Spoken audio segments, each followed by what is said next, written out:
जम्मू कश्मीर के प्रशासन को तमाम एम्प्लॉयज की याद आती है जब कहीं ना कहीं व्यवस्था चलाने की बात होती है। ये तमाम जो एम्प्लॉयज आपको नजर आ रहे हैं, कोरोना काल में बखूबी इन्होंने तमाम नागरिकों की सेवा की। इलेक्शन ड्यूटी थी तो इलेक्शन को अच्छे से करवाने के लिए इन्होंने वहां पर ड्यूटी की। उसके बाद अगर हम कहें रेवेन्यू डिपार्टमेंट से कुछ लोग ताल्लुक रखते हैं, एजुकेशन डिपार्टमेंट से रखते हैं, यानी कि केंद्र की कोई योजना हो या जम्मू कश्मीर प्रशासन का कोई भी यहाँ पर ऑर्डर हो, उसको इम्प्लीमेंट करने के लिए एनवाईसीज एम्प्लॉय यहाँ पर पूरी तरह से तत्पर रहते हैं। ये संख्या बहुत बड़ी है और यहाँ पर आने का यही मकसद है कि आखिरकार क्या परेशानी है, क्योंकि लंबे समय से भाजपा कार्यालय के बाहर बैठे हुए हैं और क्या भाजपा के नेताओं ने इनकी सुध ली है या नहीं ली है। आप कहते हैं कि हमारा घर नहीं चलता, आम आदमी महंगाई बेरोजगारी से त्रस्त है, लेकिन आपको बता दें ये 2500 रुपया महीना पाते हैं, तो इन्हीं से जानते हैं 2500 में घर कैसे चलता है। आसिफ जी, आपसे मैं जानना चाहूंगी कितना लंबा समय हो गया यहाँ पर?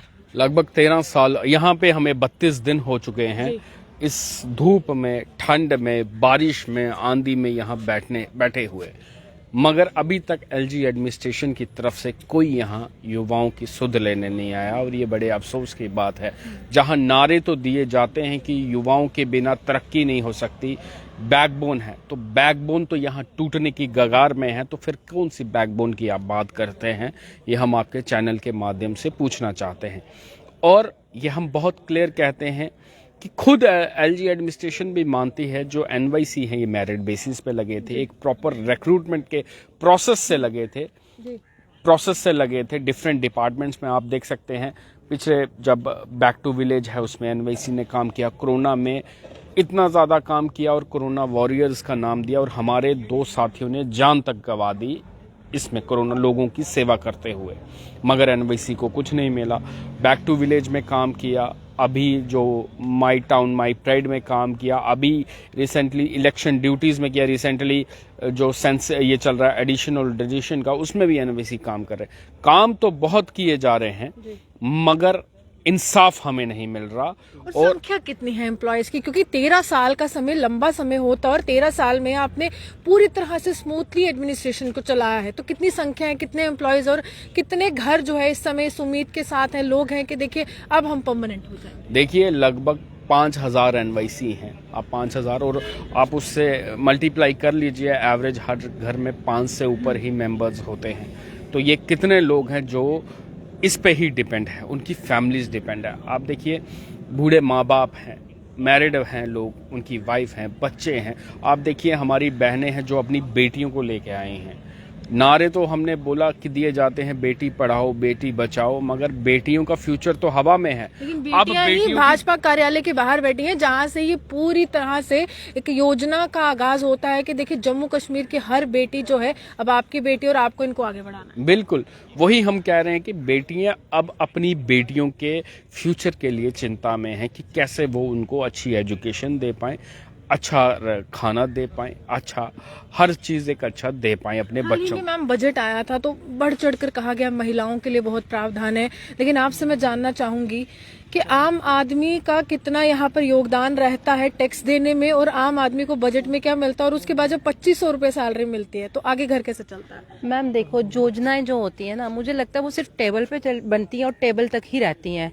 अगर योजना कोई बनाना है तो उसको ग्राउंड लेवल पे इम्प्लीमेंट भी करना पड़ता है।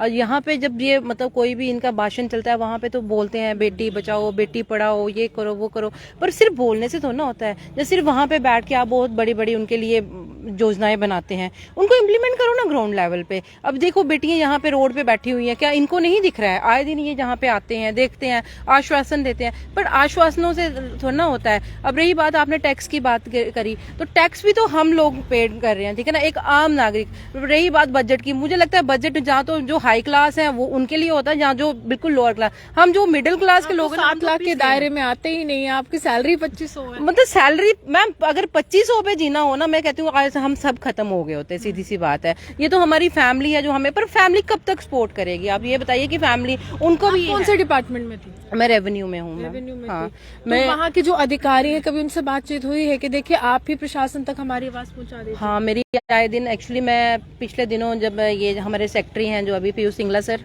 ये जब डीसी उधमपुर से, तो मैं इनकी पर्सनल सेक्शन में थी, पीएस सेक्शन में थी, तो इनसे भी मिली, तो इवन कि इन्होंने खुद अप्रिशिएट किया। वहाँ पे एडिशनल सेक्रेटरी सर बैठे हुए थे, उनके सामने खुद अप्रिशिएट किया कि एनवाईसीज इवन की हमें यहाँ पे भी ग्राउंड लेवल पे कोई भी स्कीम इंप्लीमेंट करनी होती है, यहाँ पे मैन पावर की जरूरत होती है, तो हम एनवाईसीज को वहाँ पे मतलब सबसे पहले हमारा नाम ये होता है कि यार हाँ ये स्कीम है, इसके लिए हमें मैन पावर की मतलब ऐसे लोग चाहिए कि जो कुछ भी हो आपकी मतलब वहाँ पे सबसे पहले किसकी याद आती है? उसके एनवाईसी। बाद जब वो सफल हो जाता है तो पीठ जो है सेंट्रल गवर्नमेंट जम्मू कश्मीर प्रशासन की थपथपाता है और आपकी झोली में कुछ नहीं। हमारी झोली में वो पीठ वही एडमिनिस्ट्रेटर्स की थपाई जाती है। मतलब हम भी चाहते हैं इवन कि हमारे पिछले दिनों यात्रा ड्यूटी की बात है, एक हमारा एक मतलब पीक पे लास्ट में अमरनाथ यात्रा पे हमारा एक एनवाईसी था, वहां पे एलजी सर उनसे मिले, तो एलजी सर ने उनसे पूछा कि आप कौन, तो जब उसने हमारे भाई ने बोला कि मैं एक एनवाईसी हूँ, मतलब वो भी फर्स्टली तो वो सरप्राइज हो गए, फिर सेकेंडली उनके मुंह में कोई वर्ड नहीं था। मतलब ठीक है आप कुछ नहीं, एक उसको ऐसे कहते ना सहारा ही दे देते, अप्रिशिएट ही कर देते, बहुत था हमारे लिए। मतलब क्या बोलते वो कि एक 2500 का एम्प्लॉय और कहाँ पहाड़ पे चढ़ाया हुआ है। अब खुद ही सोच सकते हो कि हम एनवाईसी से कितनी टफ से टफ जॉब ली जा रही है। कोरोना के टाइम जैसे हमारे प्रेसिडेंट साहब ने बताया, हमारे 2 भाई शहीद हो चुके हैं, हम तो उनको वो मौत नहीं है, वो शहीद हुई है, शहादत है उनकी इस देश के लिए, तो उनको आज तक उनकी फैमिलीज को कुछ नहीं मिला। ट्रैफिक में हमारे भाई मर चुके हैं, उनकी फैमिलीज को कुछ नहीं मिला। मतलब जहां पे जरूरत होगी वहां पे इनके मुंह पे एनवाईसी होता है। बस यही बात है कि लेना तो आपको आता है, फिर देना क्यों नहीं आ रहा है? मतलब हाथ लेने की पॉलिसी नहीं है, मतलब गिव एंड टेक की पॉलिसी नहीं है, बट ये है कि यूज एंड थ्रो की पॉलिसी बहुत अच्छी आती है इनको। अच्छा, एलजी साहब से मिलने का मौका मिला है? नहीं, ये हमारे गए थे। जी जी मिला है, आपको मौका मिला है क्या? अभी तो नहीं मौका मिला, अभी तो एलजी साहब से मिलने का मौका नहीं मिला, ना ही चीफ सेक्रेटरी से। कितनी बार कोशिश? हमने तो कोशिश किया, हजारों कोशिशें की, कम से कम 100 से ऊपर हमने, कुछ भी नहीं आया वहां से। He is not interested to listen our woes and worries, even chief secretary is not interested to listen. कौन से डिपार्टमेंट? मैं खुद रेवेन्यू में हूँ, डीसी ऑफिस मणिपुर और लैंड एक्विजिशन में हूँ। ऑलरेडी मैंने चीफ सेक्रेटरी सर से भी बात की, कोई भी बात मुझे बोलिए लैंड एक्विजिशन के बारे में, I will talk to any other official. अच्छा, 2500 रुपए, जैसे मैम ने मेरे को बताया कि 2500 रुपए परिवार जो है वो एक तरह का सहारा है और सबका कोलैबोरेटिव एफर्ट है, उसके बाद घर चलता है। तो आप अपनी हेड ऑफ द फैमिली होंगे, तो आपका घर कैसे चलता है 2500 से? देखिए, मुझे ये नहीं लगता कोई भी ऐसा फर्द आज की दुनिया में नहीं होगा कि जो 2500 पे अपना घर चला पा रहा है। मेरे घर में भी मेरा पापा कमा रहा है, मेरा बाया कमा रहा है, या कोई और कमा रहा है, तो उस वजह से मेरा घर चलता है। तुम पूछते नहीं है पापा इतनी कम सैलरी? सब पूछते हैं, घर में सभी पूछते हैं कि क्या कर रहे हो, ये कौन सी गवर्नमेंट है जिसको तरस भी नहीं आता है। यहाँ के जो नौजवान, यहाँ के जो लोग जो इतने इतने बड़े डिपार्टमेंट चला रहे हैं, जो इतना काम कर रहे हैं डिपार्टमेंट में, उनको खाली 2500 दिया जा रहा है। यहाँ की एलजी एडमिनिस्ट्रेशन को शर्म आनी चाहिए इस चीज के लिए। किस किस से हम गुहार लगाए? पहले मुझे बताइए मैम, किससे हम अब गुहार लगाए? थक गए बोलते बोलते, सुनने के लिए कोई तैयार नहीं है। एलजी साहब से थक गए बोलते बोलते, चीफ सेक्रेटरी सर से बोलते बोलते हम लोग भी अब थक गए। अब हमें भी शर्म आती है, किससे बात करें? किससे बात करे? दिल्ली जाए वहां सुनने के लिए कोई तैयार नहीं है, होम मिनिस्ट्री में जाए वहां सुनने के लिए तैयार नहीं है। यहाँ की LG administration, they are not interested to listen, then who will come? Joe Biden को हमें जाना है, फिर उसी को अपना दुगड़ा सुनाना है। प्रेसिडेंट ऑफ यूएसए को ही फिर हमें बोलना है कि तभी ये लोग सुन पाएंगे, या हम लोग सभी मर जाएंगे, या गोलियां लाओ हम पे बूंद डालो। आसिफ जी, भाजपा के कितने नेता आपसे मिल चुके हैं? अंदर कार्यालय में बैठक होती है और उसके बाद यहाँ कितने नेता पहुंचे हैं? देखिए, मुलाकात भी सबसे होती है और यहाँ पे भी सब आए। एश्योरेंस तो हमें मिलती आ रही है, वो पिछले 13 सालों से मिलती आ रही है, मगर अब हम ये कहते हैं कि अब ये एश्योरेंस का सिलसिला बंद होना चाहिए और प्रैक्टिकल रूप में आना चाहिए। आप देख सकते हैं, रैना साहब से भी हम मिल रहे हैं, सबसे मिल रहे हैं और वो सब एश्योर कर रहे हैं और मान रहे हैं कि आपका मसला जेन्युइन है, आपके साथ नाइंसाफी हो रही है। मगर अब इंसाफ किसने करना है, हम ये पूछते हैं। अब इंसाफ हो जाना रैना जी से जब सवाल पूछा जाता है वो जवाब ही नहीं देते हैं, क्या मतलब इतना इंटरेस्ट नहीं दिखा रहे, क्या हो रहा है?